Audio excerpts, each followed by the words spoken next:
Hello my dear friends, ഒരുപാട് കാലമായി RVNL എന്ന സ്റ്റോക്കിനെ പറ്റി നമ്മൾ ഡിസ്കസ് ചെയ്തിട്ട് ഒരുപാട് മെസ്സേജസ് വരുന്നുണ്ട്.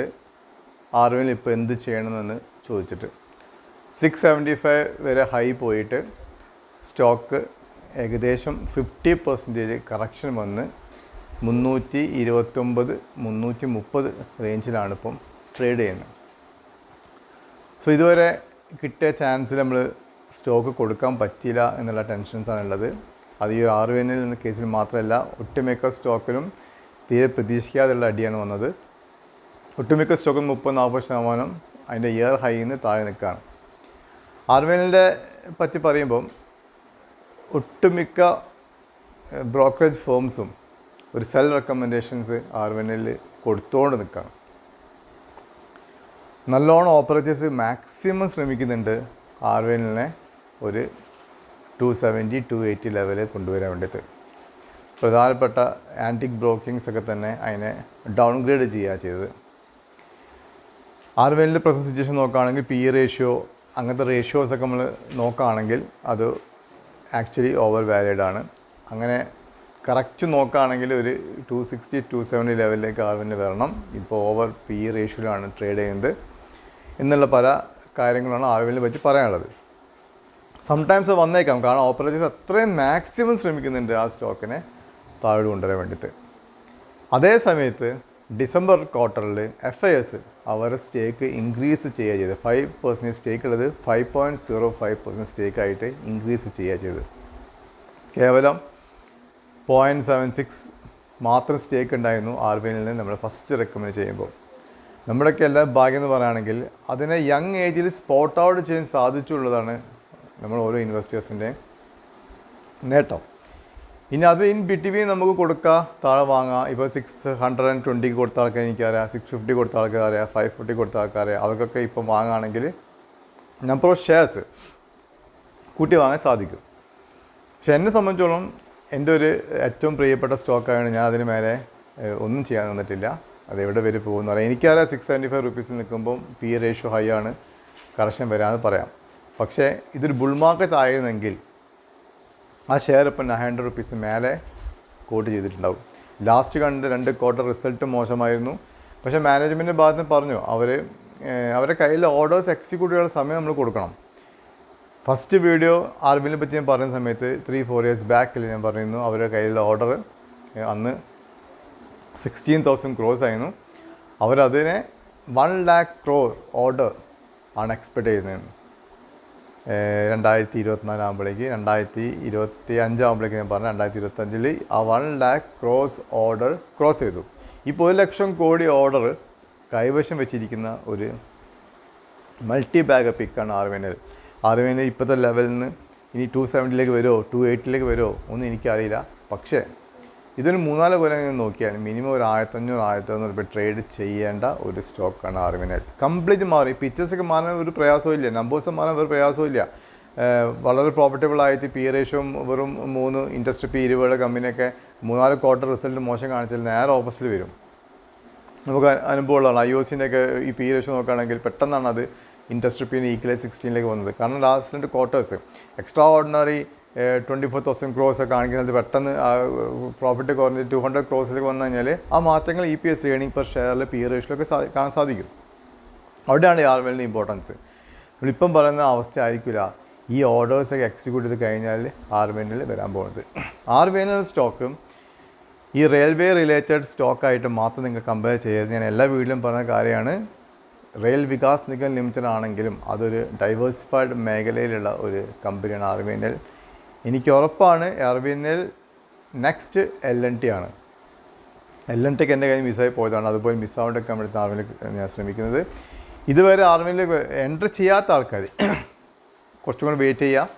കാരണം മാർക്കറ്റ് കണ്ടീഷൻസ് ഒരിക്കലും പോസിറ്റീവ് അല്ല, നമ്മൾ ഫേവറബിൾ അല്ല. എല്ലാം ഒന്ന് കെട്ടടങ്ങിയതിന് ശേഷം ചില സമയത്ത് ഈ ഒരു കളിയിൽ ഓപ്പറേറ്റേഴ്സ് മാക്സിമം ശ്രമിക്കുന്നുണ്ട്, മാക്സിമം ബ്രോക്കിംഗ് ഫേംസ് ശ്രമിക്കുന്നുണ്ട് RVNL താത്തി കൊണ്ടുവരാൻ വേണ്ടിയിട്ട്. സോ എന്നിട്ടും അത് നിൽക്കുന്നുണ്ട് എന്നുള്ളതിന് ഏറ്റവും വലിയ പോയിൻ്റ് അവർക്ക് കിട്ടുന്ന ബാക്ക് ടു ബാക്ക് ഓർഡേഴ്സാണ്. ഡെയിലി എന്ന് വെച്ചിട്ട് ഒരു ഓർഡർ കിട്ടാണ്. 500 crores ഓർഡർ കഴിഞ്ഞ ആഴ്ചയും കിട്ടി. പക്ഷേ സ്റ്റോക്കിൽ അതിന് മുമ്പനെ വീഴുന്നുമില്ല, പക്ഷേ അതേ സമയത്ത് ഹാമറിങ് നടക്കുന്നുമില്ല, ഒരു ലെവലിൽ സ്റ്റോക്ക് താഴെ വീഴുന്നുമില്ല. പക്ഷേ market conditions overall market condition മോശമായതുകൊണ്ട് 270 വന്നേക്കാം. പക്ഷേ നമ്മൾ റിസ്ക് എടുക്കുന്ന ആവശ്യമില്ല. 270 വരും, പി റേഷ്യോ ഹൈ ആണ് വിചാരിച്ചിട്ട് കൊടുക്കുകയാണെങ്കിൽ സപ്പോസ് വന്നോളൊന്നുമില്ല. അപ്പോൾ ഈ 329 ഉള്ള സ്റ്റോക്ക് ഒരു 350 വരെ പോയിട്ട് പിന്നെ കുറച്ച് കർഷകം വന്ന് 340 വന്ന് പിന്നെ അവിടെ നിന്ന് വീണ്ടും ഒരു 370 പോയി കർഷകം വന്ന് അങ്ങനെ കളിച്ച് ചിലപ്പോൾ ഈ 320 കൊടുക്കുകയാണെങ്കിൽ ചിലപ്പോൾ ആ സ്റ്റോക്ക് ആ റേറ്റ് കിട്ടിക്കോളുന്നില്ല. മാർച്ച് ക്വാർട്ടർ റിസൾട്ടാണ് വരുന്നത്. Company management March quarter result വളരെ പോസിറ്റീവാണ്. ഇത് ഇപ്പോഴത്തെ ഒരു മൊമെൻറ്റും നോക്കണ്ട, നിങ്ങളിപ്പോഴത്തെ നെക്സ്റ്റ് ക്വാർട്ടർ റിസൾട്ട് വരെ നോക്കണ്ട എന്നുള്ള അഭിപ്രായമാണ് എനിക്കുള്ളത്. കാരണം അത് വേറെ ലെവലിലുള്ളൊരു കമ്പനിയാണ് RVNL എന്ന സാധനം. കുറച്ച് ന്യൂസ് നമുക്ക് RVNL സംബന്ധിച്ച് നോക്കാം. റീസെൻ്റ്ലി അവർ ജർമ്മൻ കമ്പനിയായ ഡച്ചസി ബഹൻ എന്ന കമ്പനിയായിട്ട് അവർ മെട്രോ ഓപ്പറേഷൻസിനും ഗ്ലോബൽ എക്സ്പാൻഷൻസിന് വേണ്ടി ടൈപ്പ് ചെയ്തിട്ടുണ്ട്. ഇത് അവരെ ഫസ്റ്റ് സ്റ്റെപ്പാണ്. അവർ ആക്ച്വലി വെറും ഇന്ത്യയിലെ റെയിൽവേ റിലേറ്റ് ചെയ്യാതെ ഔട്ട്സൈഡ് വർക്ക്, ഇൻ്റർനാഷണൽ വർക്ക്സ് എടുക്കാൻ ഈ കമ്പനി തയ്യാറാണ്. അതിൻ്റെ ഒരു ഭാഗമാണ് ഈ ഒരു ജർമ്മൻ കമ്പനിയായിട്ട് ടൈപ്പ്. ഈ ന്യൂസൊക്കെ സൂപ്പർ ന്യൂസാണ്. നമ്മളൊരു കമ്പനി ഇപ്പോഴത്തെ വാല്യൂഷനില്ല നോക്കണം, ഇപ്പം നിന്ന് അത് ഭാവിയിൽ എന്താവും എന്നുള്ളതാണ് നോക്കേണ്ട കാര്യം. ഇപ്പോഴത്തെ വാല്യൂഷൻസ് ഒക്കെ പെർഫെക്റ്റ് ആണെങ്കിൽ അതെവിടെ എത്തും? ഇപ്പോൾ IDFC ഫസ്റ്റ് ബാങ്കിനെ പറ്റി പറയുമ്പോൾ എല്ലാവർക്കുള്ള അഭിപ്രായങ്ങൾ അതാണ്. ഇപ്പോഴത്തെ നെഗറ്റീവ്സാണ് അവർ പറയുന്നത്. നെഗറ്റീവ്സ് ഉണ്ടായതുകൊണ്ടാണ് 51 ഉറുപ്പിക്കും 10 രൂപ ഫേസ് വാല്യൂ ഉള്ള 5-6ാമത്തെ വലിയ പ്രൈവറ്റ് ബാങ്ക് കിട്ടുന്നത്. ഭാവി ഇതൊക്കെ ടാക്കിൾ ചെയ്ത് കഴിഞ്ഞാൽ ഇത് വേറെ ലെവലെത്തും. ആ സമയത്ത് സ്റ്റോക്ക് 500-600 ഉറുപ്പിക ഉണ്ടാവും. അപ്പോഴാണോ വാങ്ങണ്ടേ? അപ്പോഴല്ല വാങ്ങേണ്ടത് ഒരു സ്റ്റോക്ക് പ്രസൻറ്റ് സിറ്റുവേഷൻ മോശമാണ്, ഭാവിയിൽ വളരെ വളർച്ചാ സാധ്യതയുള്ള സെക്ടറിലും വളർച്ചാ സാധ്യതയുള്ള സ്റ്റോക്കും ആണെങ്കിൽ അതിനിപ്പം എല്ലാവരും വാങ്ങിയത് മിണ്ടാണ് നിൽക്കുകയാണ് ചെയ്യേണ്ടത്. അവരുടെ RVNL കേസ് ഇത് തന്നെയാണ്. 300 ഉറുപ്പികയിൽ നിന്ന് 270 വന്നാലോ 280 വന്നാലോ അതൊരു മാറ്ററല്ല. സ്ലോലി വാങ്ങാം. ഇതൊരു വാങ്ങാത്ത ആൾക്കാർ 270 രൂപ ഒന്ന് കാത്തിക്കുക, കാരണം വരാനുള്ള സാധ്യത വളരെ കൂടുതലാണ്. ഇപ്പോൾ നിലവിലുള്ള ആൾക്കാർ RVNL സ്റ്റോക്ക് ഹോൾഡ് ചെയ്യാൻ വേറെ ഓപ്ഷൻസ് ഒന്നും ഇല്ല. ഈ 270 വന്നാൽ വീണ്ടും കുറച്ചും കൂടി ഷെയർസ് ആഡ് ചെയ്യുക. ഇപ്പോൾ ഞാൻ ഒരു ന്യൂസ് ഞാൻ പറഞ്ഞു, ഇത് വളരെ ശ്രദ്ധിക്കപ്പെടുന്ന ന്യൂസാണ്. ഇൻ്റർനാഷണൽ ലെവലിലേക്ക് എൻ്റർ ചെയ്യാൻ വേണ്ടിയിട്ട് പല രാജ്യങ്ങളുമായിട്ട് ടൈപ്പ് ചെയ്തിട്ടാണ് മുന്നോട്ട് പോകാൻ പോണത്. പിന്നെ ഇവർ റെയിൽവേയിലെ ഓപ്പർച്യൂണിറ്റീസിന് ബിയോണ്ട് അവർ വേറെ അധികം പല രാജ്യങ്ങളിൽ ടാർഗറ്റ് ചെയ്തിട്ടാണ് അവർ ബിസിനസ് ചെയ്യാൻ ഉദ്ദേശിക്കുന്നത്. അവർക്ക് ഓൾറെഡി മെട്രോ പ്രൊജക്ട്സിലേക്ക് അവർ എൻ്റർ ചെയ്യുന്നത്. Metro projects already related to ട്രെയിനാണ്. അവർ ചെന്നൈ, ഇൻഡോർ, അഹമ്മദാബാദ്, സൂറത്ത്, നാഗ്പൂർ, പൂനെയിൽ എല്ലാ മെട്രോ പ്രൊജക്ട്സും ചെയ്ത കമ്പനിയാണ് RVNL. പിന്നെ അതുപോലെ തന്നെ ബംഗ്ലാദേശ്, നേപ്പാൾ, ശ്രീലങ്ക, UAE, ടർക്കി എന്ന രാജ്യങ്ങളിലൊക്കെ റെയിൽവേ പ്രൊജക്ട്സിന് വേണ്ടിയിട്ട് അവർ പ്ലാൻ ചെയ്യുന്നുണ്ട്. അവർ ഓൾറെഡി അവരായിട്ട് സംസാരിച്ച് ഒരുപാട് ഓർഡേഴ്സും കാര്യം കിട്ടി വരുന്നുണ്ട്. അവർ കമ്പനി മാനേജ്മെൻറ്റ് പറഞ്ഞ ഏറ്റവും ഇമ്പോർട്ടൻ്റ് കാര്യം 1 ലക്ഷം കോടി ഓർഡറിൽ വെറും 5% മാത്രമേ ഉള്ളൂ ഇപ്പം ഇൻ്റർനാഷണൽ ഓർഡേഴ്സ് കിട്ടിത്തുടങ്ങുന്നുള്ളൂ. കമ്പനി എക്സ്പെക്ട് ചെയ്യുന്നത് 50% ഇൻ്റർനാഷണൽ പ്രൊജക്ട്സ് അവർക്ക് കിട്ടുമെന്നാണ്. RVNLൻ്റെ വർക്കിംഗ് ഫോഴ്സ് വളരെ സ്ട്രോങ് ആണ്, എക്സിക്യൂഷൻ പവർ വളരെ കൂടുതലാണ്. ഇപ്പോൾ ഞാൻ ഓൾറെഡി പറഞ്ഞ ഇന്ത്യയിലെ റെയിൽവേ സെക്ടർ ഡെവലപ്മെൻറ്റ് മാത്രമല്ല, ഇന്ത്യയിൽ ഇൻഫ്രാസ്ട്രക്ചർ ഡെവലപ്മെൻറ്റും കൂടെ ഭാഗമാകുമ്പോഴാണ് RVNL. അതിന് പുറമെ മറ്റ് രാജ്യങ്ങൾ ഇൻഫ്രാസ്ട്രക്ചറിൻ്റെ ഭാഗമായി പോവുകയാണ്, മറ്റ് രാജ്യങ്ങൾ റെയിൽവേ ഇൻഫ്രാസ്ട്രക്ചറിൻ്റെ ഭാഗമായി മാറാൻ പോകണം. അപ്പോൾ അവർ ഇൻ്റർനാഷണൽ എക്സ്പോസറാണ് ഏറ്റവും ഇമ്പോർട്ടൻ്റ് ആയിട്ട് ഒരു സംഭവം RVNL സംബന്ധിച്ചോളം. അത് 50% ആവുമെന്നാണ് പറഞ്ഞത്. ഇവർ നടന്ന് വരുന്നുണ്ട്, നമ്മൾ കൺമുന്നിൽ കണ്ടതാണ്.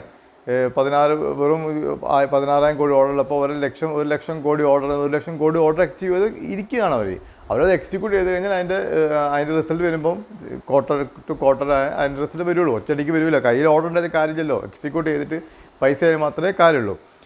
ഒരു നെഗറ്റീവ് കാര്യം മാത്രമേ RVNL അവരെ മാർജിൻ കുറച്ച് കുറവാണ്, കമ്പാരിറ്റീവ് മാർജിൻ കുറവാണ്. പക്ഷേ അവർ പറയുന്നത് അത് റെയിൽവേ ഇൻഫ്രാസ്ട്രക്ചറിലാണ്, മറ്റ് ഇൻഫ്രാസ്ട്രക്ചർ വർക്കിലും എബ്രോഡിലും ഇൻ്റർനാഷണൽ ഓർഡേഴ്സിലൊക്കെ അവർ മാർജിൻ മെയിൻറ്റെയിൻ ചെയ്യാൻ പറ്റുന്നതാണ് പറഞ്ഞത്. അപ്പോൾ അവർ എയിം ചെയ്യുന്നത് എന്താ 50% ഇൻ്റർനാഷണൽ ഓർഡേഴ്സ് കിട്ടുന്നതാണ്. അപ്പോൾ ഓട്ടോമാറ്റിക്കലി അവരുടെ റവന്യൂ അവരെ മാർജിൻ കൂടും.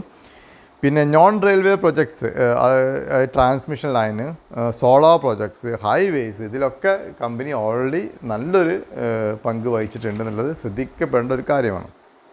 റീസെൻ്റ് ഒരു ഇൻ്റർവ്യൂവിൽ ആർബിഎല്ലിൻ്റെ എം ഡിയോട് ചോദിച്ചു, വധാവൻ പോർട്ട് പ്രൊജക്ട്സ് ചെയ്യുന്നുണ്ട്, infrastructure development in Vadhavan port. ഏകദേശം അതിൻ്റെ എക്സ്പെക്റ്റഡ് എക്സ്പെൻസസ് 76,220 കോടീൻ്റെ ഓർഡറാണത്. അതിൽ ഇവർ പങ്കെടുക്കണമെന്ന് ചോദിച്ചപ്പം അവരത് കണ്ടെയ്നർ കോർപ്പറേഷൻ ഇന്ത്യ എന്ന കമ്പനി ഉണ്ട്, ഒരു വളരെ ഫേമസ് ആയിട്ടുള്ള കമ്പനി. അവരായിട്ട് ടൈപ്പ് ചെയ്ത് അതിൽ എല്ലാ വിധത്തിലുള്ള ലോജിസ്റ്റിക് എക്സ്പേർട്ടായ കണ്ടെയ്നർ കോർപ്പറേഷൻ ഓഫ് ഇന്ത്യ ആയിട്ട് ടൈപ്പ് ചെയ്തിട്ട് അവർ ആ ബിഡിനെ അപേക്ഷിക്കാൻ പോകുമെന്നാണ് പറഞ്ഞത്. അത് വിടുന്നില്ല. അതിൽ കിട്ടാനുള്ള ചാൻസ് വളരെ കൂടുതലാണ്. 2026 ഫിനാൻഷ്യൽ പകുതി ആകുമ്പോഴേക്ക് ആ ബിഡ് ഓപ്പൺ ചെയ്യും. അപ്പം ഈ സെപ്റ്റംബറിനുള്ളിൽ തന്നെ ഈ ബിഡ് വരാൻ സാധ്യതയുണ്ട്. വളരെ ഇമ്പോർട്ടൻ്റ് കാര്യമാണ്. 76,226 കോടീൻ്റെ ഓർഡർ അവർ കണ്ടെയ്നർ കോർപ്പറേഷനായി ടൈപ്പ് ചെയ്തിട്ട് ബിഡിന് അപ്ലൈ ചെയ്തിട്ടുണ്ട്. വിത്തിൻ 3-4 months ആ ബിഡ് ഒരു തീരുമാനമാവും. കിട്ടാണ്ടേക്കാൾ ചാൻസ് വളരെ കുറവാണ്. പിന്നെ Vande Bharat sleeper already Vande Bharat sleeper Russian കമ്പനിയെ ടൈപ്പ് ചെയ്തിട്ട് വന്ദേ ഭാരത് സ്ലീപ്പർ ഡെവലപ്പ് ചെയ്യണം. അത് ഒരു കമ്പനി എക്സ്പെക്ട് 2026 അത് കുറച്ച് ഡിലേ ആയിട്ടുണ്ട്. 2025 വേണ്ട പ്രോജക്റ്റ് 2026 കഴിഞ്ഞു. ഈ ഡിലേ വന്ന് ന്യൂസ് വന്നപ്പോഴേക്ക് സ്റ്റോക്ക് മാർക്കറ്റ് അടിക്കാൻ വേണ്ടിയിട്ടുള്ള ഒരുപാട് വീഡിയോസ് ഇറങ്ങിയിരുന്നു. ഡിലേ ആയി.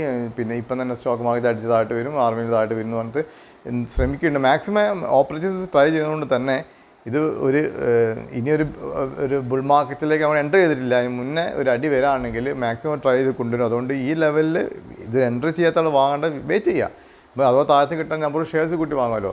നിലവിലുള്ള ആൾക്കാർ വിൽക്കാൻ നിൽക്കണ്ട. വിറ്റ് കഴിഞ്ഞാൽ ചിലപ്പോൾ കിട്ടിക്കോളുന്നില്ല. പിന്നെ വേണമെങ്കിൽ നിങ്ങൾക്ക് ലെക്ക് ട്രൈ ചെയ്യുക. ഇപ്പോൾ 320 വിറ്റ് അഥവാ 300 കിട്ടുകയാണെങ്കിൽ 30 രൂപ കിട്ടിയില്ലേ, 1000 ഷെയറിലാക്കി 30,000 ഷെയർ കിട്ടി.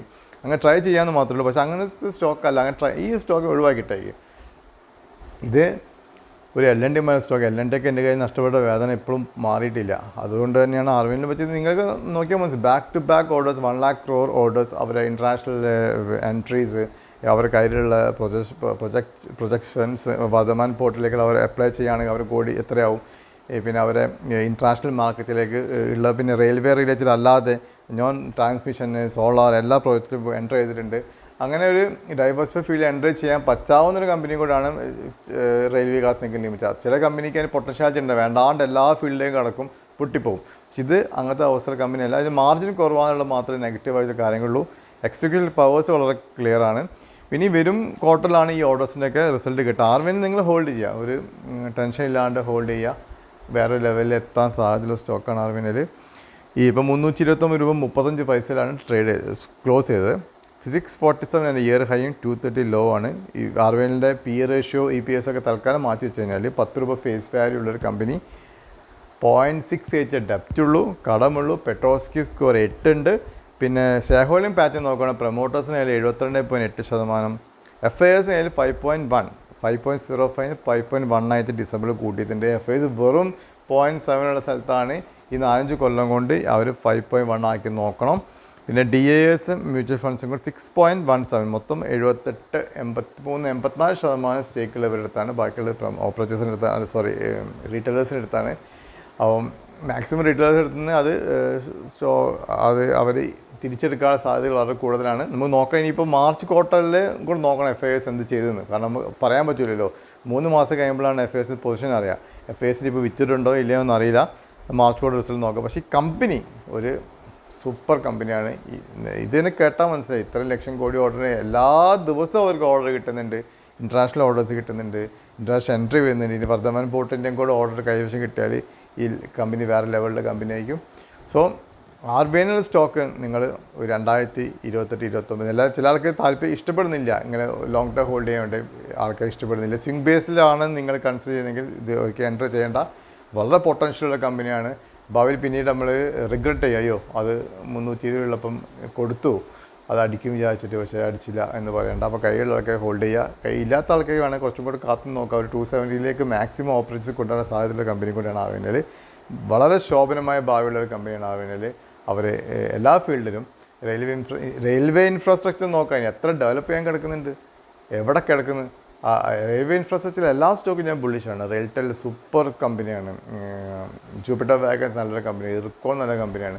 ഈ എല്ലാ ഇതും ജസ്റ്റ് ഓപ്പൺ ചെയ്തിട്ടുള്ള റെയിൽവേ ഇൻഫ്രാസ്ട്രക്ചർ. ഇതിനൊക്കെ പുറമെ റെയിൽവേ ഇൻഫ്രാസ്ട്രക്ചർ അല്ലാതെ തന്നെ വേറെ ഇൻഫ്രാസ്ട്രക്ചർ വർക്കിലും കൂടെ എൻ്റർ ചെയ്യുന്ന കമ്പനി, ഇൻ്റർനാഷണൽ ഓർഡേഴ്സ് കിട്ടുന്ന കമ്പനിയാണ് ആർവിനിൽ നമ്പർ 1. സെക്കൻഡ് നമുക്ക് ജൂപ്പിറ്റർ വാഗൺസ്, റെയിൽടെല്ലൊക്കെ ഈ വൈഫൈ കണക്ടിവിറ്റി, ടെലികമ്മ്യൂണിക്കേഷൻ മേഖല റിലേറ്റഡ് ടു റെയിൽവേ ഇൻഫ്രാസ്ട്രക്ചർ. ഇപ്പോൾ ആ റെയിൽവേ ഇൻഫ്രാസ്ട്രക്ചർ ഡെവലപ്പ് ചെയ്യുമ്പോൾ അതിൻ്റെ കൂടെ ഡെവലപ്പ് ചെയ്യുന്ന ഒരു ഇൻഫ്രാസ്ട്രക്ചറാണ് ടെലികോം ഇൻഫ്രാസ്ട്രക്ചർ. അതുകൊണ്ട് ഇൻഫോടെക് കമ്പനിയാണ്.